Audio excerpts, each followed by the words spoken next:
La bofetada fue tan rápida que no tuve tiempo de reaccionar. Mis gafas volaron y se rompieron en el elegante suelo del salón, mientras 130 invitados observaban en absoluto silencio. Me ardía la mejilla, pero el dolor en mi pecho era mucho peor. Julieta, mi nuera, acababa de abofetearme el día de su boda porque me negué a entregarme las llaves de mi apartamento. «Eso te pasa por ser tan egoísta», me gritó delante de mí todos. «Una mujer de tu edad no necesita tanto espacio». El silencio que siguió fue ensordecedor, nadie se movió para ayudarme mientras me agachaba, temblando, para recoger mis vasos rotos. Algunos invitados apartaron la mirada, incómodo. Otros susurraban entre ellos, pero nadie, absolutamente nadie, se atrevió a defender a la pobre suegra, que acababa de ser humillada públicamente. Mi hijo Ethan se puso de pie inmóvil, con la mirada fija en el suelo como si yo fuera invisible. Ya no eres bienvenida aquí», continuó Juliet, alisando su impecable vestido de novia. «Ethan y yo necesitamos nuestra privacidad para empezar nuestra nueva vida. Tu apartamento sería perfecto para nosotros mientras buscamos algo mejor». Sus palabras eran puras veneno. Durante meses, había soportado sus comentarios condescendientes sobre mi desgastado ropa, mi viejo coche, mi vida sencilla. Pero esto había cruzado una línea que nunca me han tocado. Me levanté lentamente, sintiendo todas las miradas sobre mí como si fueran afiladas dagas. Las lágrimas corrían por mi rostro, pero por dentro algo había cambiado. Para siempre. Esa bofetada no fue solo un golpe físico, fue la gota que colmó el vaso. Durante años, mantuve un perfil bajo, viviendo con humildad y discreción. No tenía secretos que nadie, ni siquiera mi propio hijo, lo sabía. Los recuerdos de los últimos meses comenzaron a inundar mi mente mientras caminaba lentamente hacia la salida. Recordé cuando Julieta llegó por primera vez a mi apartamento hace 2 años. Se le ensombreció el rostro al ver mi modesta casa, mis muebles viejos, mi pequeño cocina, en serio. «¿Aquí es donde vive la mamá de Ethan?», le había preguntado. Su voz era lo suficientemente alta como para que yo la oyera. Desde ese momento, cada visita había sido una tortura silenciosa. «Ahora, tú, deberías mudarte a un lugar más pequeño», me había dicho hacía 3 meses, durante una cena familiar. «A tu edad, no puedes mantener qué apartamento tan grande. Además, Ethan y yo estamos pensando en tener hijos pronto. Necesitaremos más espacio». Su falsa sonrisa no engañó a nadie, excepto a mi hijo, que parecía haber perdido la personalidad cada vez que hablaba, actuando como una marioneta en un hilo. Las humillaciones habían aumentado gradualmente. Primero, fueron los comentarios sobre mi ropa. «Erore, ¿no tienes nada más moderno que ponerte?». Luego, se trató de mi coche. «Ese coche es muy viejo. Es peligroso que lo conduzcas». Siguiente. Era mi trabajo de medio tiempo en la floristería local. «No entiendo por qué una mujer de tu edad sigue trabajando en mi lugar de relajación». Cada frase era una pequeña daga venenosa que se clavaba en mi autoestima. «Me llamo Aurora Hughes. Tengo 68 años y toda mi vida he sido una mujer que prefiere la discreción a la ostentación. Trabajo en una pequeña floristería, voy de compras 3 días a la semana. Conduzco un coche de 10 años. Compro mi ropa en tiendas de descuento. Para el mundo exterior, especialmente para Julieta, soy solo una viuda de clase media que vive con un ingreso fijo. Pero esa es exactamente la imagen que he cultivado cuidadosamente durante décadas. Lo que ninguna de esas personas que me miraban con lástima sabía era que mi vida había sido completamente diferente antes de que mi esposo falleciera. Mi esposo, Robert, no había sido el oficinista que todos creían. Habíamos tomado la decisión consciente de vivir modestamente, de mantener en secreto nuestra verdadera riqueza y de proteger la privacidad de nuestra familia, de una manera que ahora entendí que había sido profética. Al salir del salón de baile, las conversaciones de los invitados me siguió como una nube tóxica. «Pobrecita, se ve tan frágil», susurró la tía de Julieta. «La novia tiene razón. Esa mujer ya no puede cuidar de sí misma», añadió el primo de Ethan. «Ella debería estar en una residencia de ancianos, no viviendo sola». Otro huésped comentó con falsa compasión. Cada palabra era como ácido vertiéndose sobre heridas abiertas. La fría temperatura del aire acondicionado del salón contrastaba marcadamente con un calor sofocante en el pecho. Me temblaban las manos mientras buscaba a tientas mi celular en mi desgastado bolso negro. Un bolso que lo usé durante 5 años, no porque no pudiera permitirme uno nuevo, sino porque había aprendido a valorar la practicidad por encima de apariencias. Algo que mi nuera claramente nunca entendería. Marqué un número que conocía por corazón, un número que no había usado en más de 1 año porque ingenuamente esperaba que nunca fuera necesario. «Carlos, es Erore. Necesito que vengas al Salón Royal Oaks inmediatamente». «Sí, ahora mismo. Trae los documentos que conoces.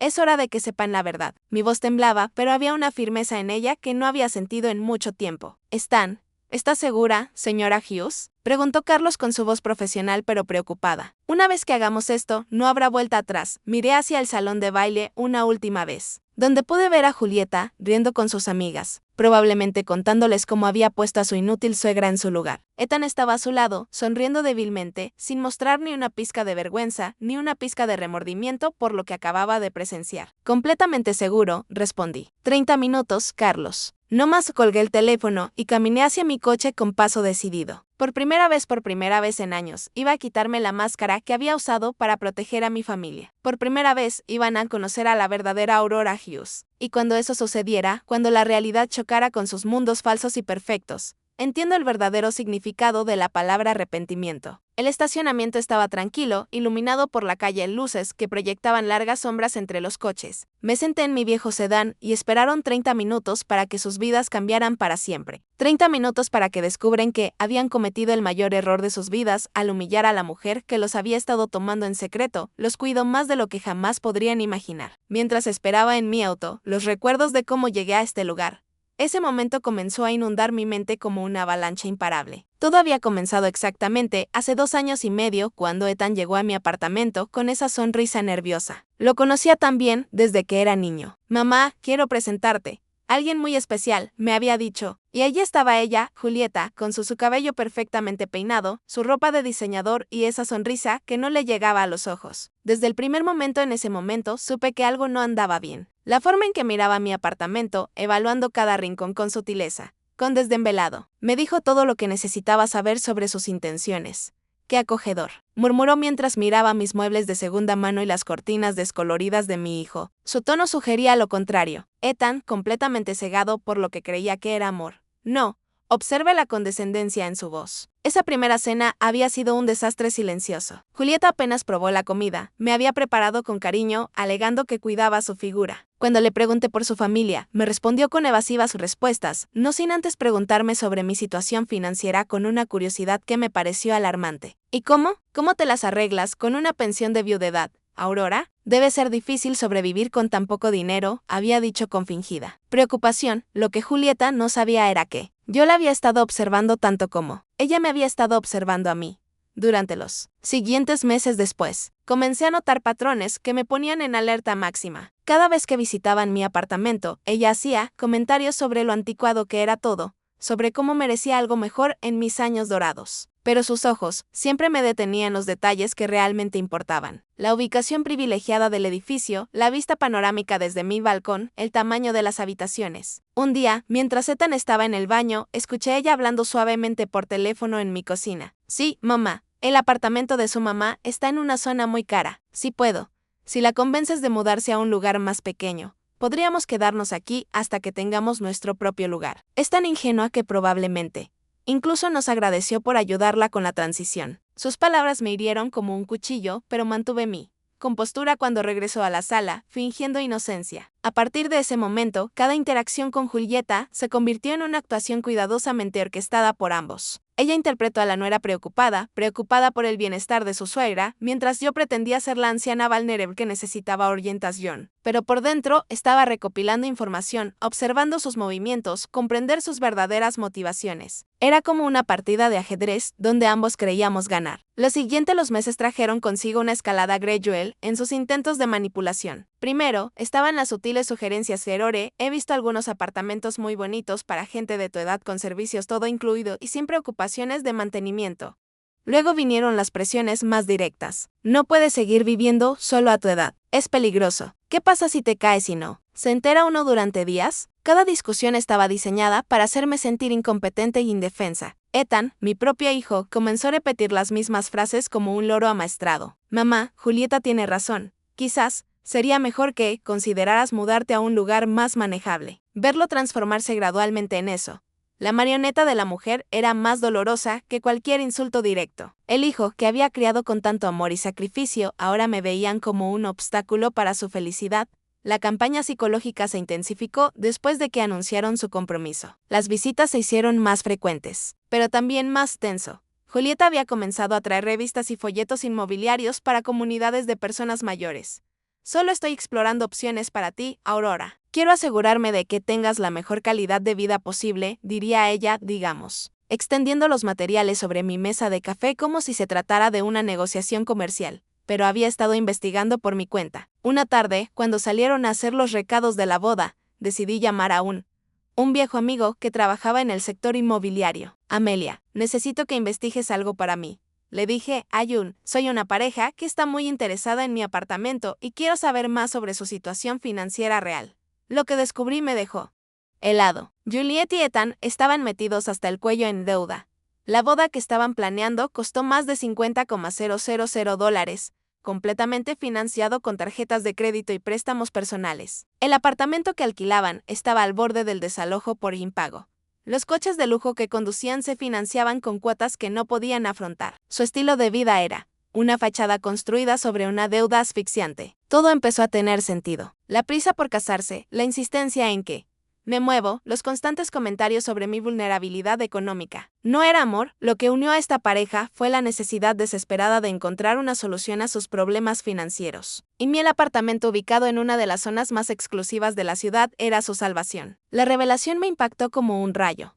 Una bofetada en el alma. Mi hijo, el niño, que crié con valores de honestidad y trabajo, había elegido el camino fácil de la manipulación y el engaño. Había permitido que una mujer ambiciosa lo convenciera de ve a su propia madre como un recurso para ser explotado en lugar de una persona a la que amar y respetar. En las semanas antes de la boda, sus intentos se volvieron más agresivos. Ahora, no puedes seguir siendo tan egoísta, me había dicho Juliet apenas 3 días antes de la ceremonia. Ethan y yo nos hemos sacrificado, esto es demasiado para este matrimonio. Lo menos que puedes hacer es ayudarnos con la vivienda. Sus palabras ya ni siquiera llevaban la máscara de preocupación falsa. Era una exigencia directa disfrazada de favor familiar. Esa noche tomé una decisión que lo cambiaría todo. Llamé a Carlos, mi asesor financiero y el único hombre con el que contaba. He confiado plenamente en ti desde que falleció mi esposo Robert. Carlos, necesito que prepara algunos documentos. Es posible que pronto tenga que revelar información que he mantenido en secreto durante años.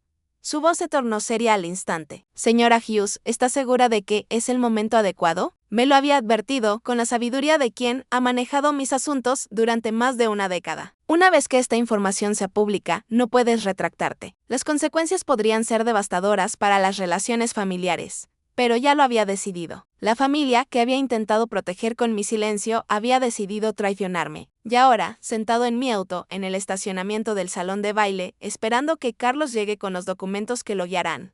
Cambiar todo.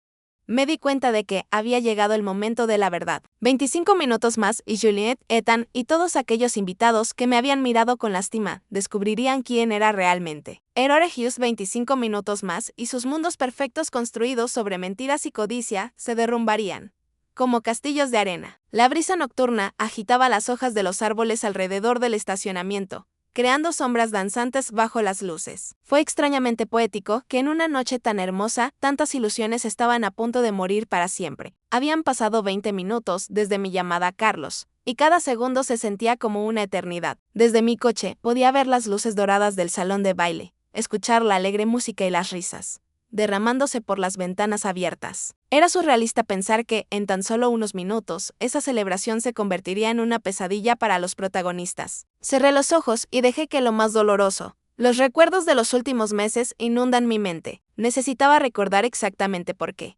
había llegado a este punto sin retorno. La mayor humillación había ocurrido hace apenas 2 semanas antes de la boda, durante lo que Julieta había llamado una importante reunión familiar. Había llegado a mi apartamento, acompañada no solo por Ethan, sino también por sus padres, una emboscada perfectamente planeada. Erore, nosotros quiero hablar contigo sobre tu futuro. La madre de Julieta, una mujer guapa que me miraba como si fuera una molestia insecto, había comenzado. Creemos que es hora de que tomes decisiones responsables sobre tu vida, continuó Juliet padre. Un hombre corpulento que había inspeccionado mi apartamento con ojos de tasador. Evaluar una propiedad. A tu edad, vivir sola en un lugar tan grande no solo es innecesario, sino peligroso. ¿Qué pasa si tienes una emergencia médica y nadie lo descubre durante días? Sus palabras estaban ensayadas, demasiado perfectas. Ser espontáneo. Ethan había permanecido en silencio durante toda la conversación, asintiendo ocasionalmente como un experto en marioneta. Verlo allí, sentado junto a una familia que me trataba como un obstáculo. Era como ver el sol había criado morir ante mis ojos. Mamá, dijo finalmente con una voz que ya no me gustaba reconocido. Tienen razón. Juliet y yo hemos estado hablando y creemos que sería mejor para todos si te mudaras a un lugar más apropiado para tu edad, apropiado para mi edad. Repetí, sintiendo que la ira comenzaba a hervir en mi interior. Yo, ¿y quién decide que es apropiado para mí? Tú, la madre de Julieta. Intercambió una mirada cómplice con su marido, como si mis palabras confirmaran algo que ya habían discutido de Erore. Entendemos que esto puede ser difícil de aceptar, pero debes pensar en lo que es mejor para Ethan y Juliet. ¿Qué es lo mejor para ellos? Murmuré, empezando a comprender la verdadera dimensión de la conspiración que se había tramado. Se ha tejido a mis espaldas, y supongo que mi apartamento sería perfecto para que empezaran su vida de casados, ¿verdad? El incómodo silencio que siguió a mi pregunta fue toda la respuesta que necesitaba. Habían planeado cada detalle de esta conversación, cada discusión, cada presión psicológica. Julieta tomó control en ese momento, desplegando todo su arsenal de manipulación emocional de Erore. No se trata solo del apartamento, se trata de tu bienestar. Hemos estado investigando y descubrimos una residencia maravillosa para personas de tu edad. Cuenta con servicio médico las 24 horas. Actividades sociales, comidas preparadas. Podrías hacerte amigo de gente que entiende por lo que estás pasando. Su sonrisa falsa me dio náuseas. ¿Qué me pasa?, pregunté, pensando confusión. ¿Y qué crees que me pasa exactamente, Juliet? Miró a Ethan en busca de apoyo antes de responder. Bueno, la soledad, la incertidumbre financiera, el miedo a no poder cuidarte. Es normal a tu edad, Erore. No tienes por qué avergonzarte de necesitar ayuda. La audacia de esta mujer de 28 años. Decirme lo que era normal a mi edad me dejó sin palabras por un momento. Pero luego vi algo en sus ojos que me dio escalofríos. La certeza absoluta de que tenía derecho a mi vida, a mi hogar, a mis decisiones. Para ella, yo ya no era una persona con autonomía, sin un obstáculo para ser eliminado con la menor resistencia posible. Hemos hecho los cálculos. El padre de Julieta continuó, sacando una carpeta que claramente habían preparado con antelación. El costo de la residencia sería aproximadamente $2,500 al mes. Con la venta de tu apartamento, tendrías suficiente dinero para cubrirlo durante muchos años y todavía quedaría algo para, bueno, ayudar a Ethan y Juliet con sus gastos iniciales de la boda. Ahí estaba, la cruda realidad. No se trataba de mi bienestar ni de mi seguridad. Se trataba de dinero. Se trataba de convertir mi casa en efectivo para financiar su estilo de vida insostenible. ¿Y si me niego?, pregunté, aunque ya sabía la respuesta. Erore, dijo Ethan, con voz ensayada. Esperamos que no será necesario tomar medidas más drásticas. Pero si tu salud mental se deteriora hasta el punto de que no puedes tomar decisiones racionales. La amenaza implícita era clarísima. Si no cooperaba voluntariamente, buscarían vías legales para declararme incompetente. Habían cumplido con su deber de investigación. Lo habían planeado. Habían preparado el terreno para quitarme todo lo que poseía por la fuerza, si era necesario. El hijo que había criado con tanto amor estaba sentado allí, permitiendo que extraños amenazaran a su propia madre. Esa noche, después de que se fueron con mi firme negativa, lloré por primera vez en años, no por tristeza, pero por la muerte definitiva de las ilusiones que tenía sobre mi familia. Había llamado a Carlos inmediatamente. Necesito que investigues algo urgentemente, le dije entre lágrimas. Quiero saber exactamente cuál es la situación financiera real de mi hijo y su prometida. Todo, deudas, ingresos, pasivos, todo. Los resultados de esa investigación sido devastador. Ethan ganaba $45,000 al año como gerente de ventas, pero tenía deudas de más de $80,000 en tarjetas de crédito. Juliet trabajaba a tiempo parcial como consultora de imagen, que ganaba unos $4,000 al año, pero gastaba como si tuviera un salario de ejecutiva. Juntos, debían más de $120,000, sin contar los préstamos que habían pedido para la boda. El apartamento que, alquilado por $2,000 al mes, llevaba 3 meses de retraso en los pagos. Los autos que conducían se financiaron con pagos que representaron el 60% de sus ingresos combinados. Su principal, la tarjeta de crédito, estaba al límite y habían empezado a usar adelantos de efectivo para pagar otras deudas. Estaban en una crisis financiera, y mi apartamento representaba su única esperanza de salvación. Pero había algo más en el informe de Carlos que me rompió el corazón por completo. Para él, durante los últimos 6 meses, Ethan había estado llamando regularmente a bancos y compañías de seguros. Preguntaba sobre préstamos con garantía sobre la propiedad de su anciana madre. Había estado preguntando sobre los procedimientos legales para obtener poder notarial financiero sobre personas mayores. Mi propio hijo llevaba meses planeando mi despojo sistemático. La información más dolorosa llegó al final del informe. Según un investigador privado que Carlos había contratado, Julieta había estado contándoles a sus amigos que se había sacrificado al comprometerse con un hombre mayor y menos atractivo, ¿Por qué? Su madre tenía propiedades valiosas y no tenía herederos competitivos para ella. Casarse con Ethan no era amor, era una inversión estratégica en mi patrimonio. Esa revelación fue la gota que colmó el vaso. Durante semanas había considerado simplemente revelar mi verdadera situación financiera. Pensando que tal vez el impacto les haría reconsiderar su comportamiento. Pero después de leer ese informe, entendí que no se trataba de dinero ni de desesperación. Se trataba de una codicia pura y calculada que había corrompido a mi hijo hasta dejarlo irreconocible. Los días previos a la boda habían sido una tortura. Cada llamada de Ethan fue una nueva presión para reconsiderar mi postura. Cada visita de Juliet incluía comentarios venenosos sobre mí. Terquedad y egoísmo. Habían empezado a tratarme como si ya fuera una anciana escénica cuyas opiniones no importaba. La noche antes de la boda, Ethan había hecho su último intento. Mamá, mañana es el día más importante de mi vida. Por favor, no lo arruines siendo difícil. Julieta solo quiere lo mejor para todos nosotros. Sus palabras habían sido la confirmación final de que había perdido a mi hijo para siempre. El hombre que se casaba al día siguiente ya no era el chico que yo había criado con tanto amor y sacrificio. Y ahora sentado en mi auto esperando Carlos, me di cuenta de que todo había conducido a este momento inevitable. Se trataba de venganza o crueldad. Se trataba de justicia. Se trataba de mostrarles las consecuencias de sus actos. Se trata de enseñarles que algunas líneas nunca se debieron cruzar. 15 minutos más y todo cambiaría para siempre. Mis manos temblaban mientras marcaba el número de Joseph, mi vecino en el apartamento de al lado. Un hombre de 70 años que había sido testigo silencioso de todas las tensas visitas de los últimos meses. Joseph, soy Aurora. Necesito preguntarte por un favor muy importante, dije con voz temblorosa. ¿Podrías ir a mi apartamento y me traes la carpeta marrón del segundo cajón de mi escritorio? Sí, ahora mismo. Es urgente. Joseph había sido como un hermano para mí desde que Robert falleció, y sabía que podía confiar en él sin que me lo pidiera preguntas. Mientras esperaba, recordé la conversación que tuve con Joseph hace un momento una semana antes. Había presenciado desde su balcón cómo Julieta llegó con un tasador de bienes raíces sin avisar.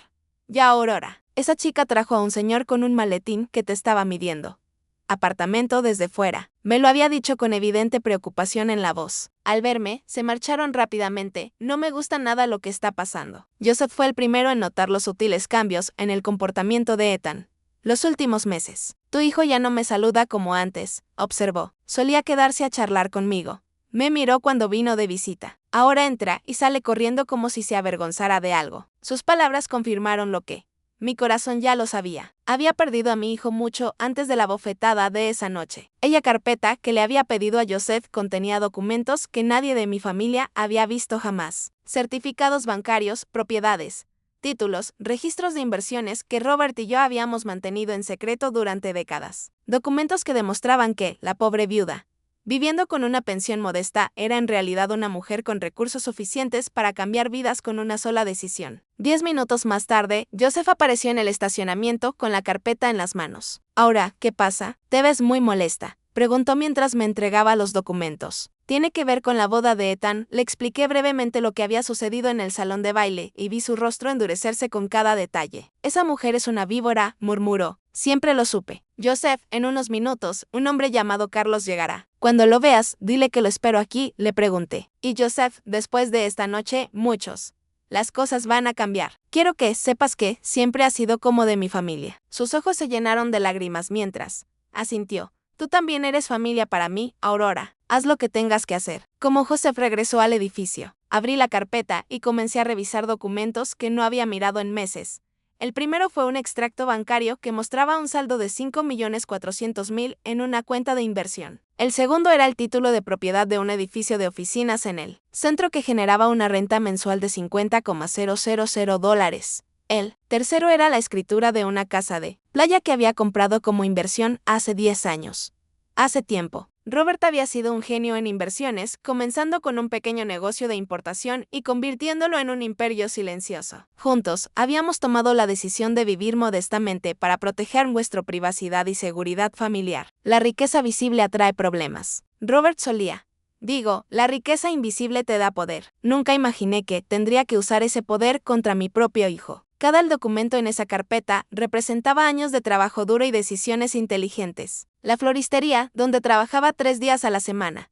Esta semana no fue porque necesitara el dinero, sino porque me gustaba mantenerme activo y conectado con la comunidad. El viejo coche, Yo conducía, no por limitaciones económicas, sino porque había aprendido que la ostentación innecesaria solo trae problemas. Mi apartamento, el que Julieta tanto codiciaba, era en realidad al menos una propiedad valiosa en mi cartera. La había comprado no por su valor económico, sino por los recuerdos que guardaba. Era donde Robert y yo pasamos nuestros últimos años juntos, donde planeamos nuestro futuro, donde él falleció en mis brazos después de una valiente batalla contra el cáncer. Pero había algo más en esa carpeta que lo cambiaría todo para Ethan y Julieta. Durante los últimos 3 años, desde que mi hijo empezó a tener, debido a sus problemas financieros, había estado pagando en secreto muchas de sus deudas. Los pagos de tarjetas de crédito que él creía provenían de el bono de trabajo en realidad salía de mi cuenta. El descuento especial en su alquiler que había negociado con el arrendador era dinero que transfería mensualmente. Sin que Ethan lo supiera, había estado subsidiando su irresponsable estilo de vida durante años. El lujoso apartamento en el que vivía,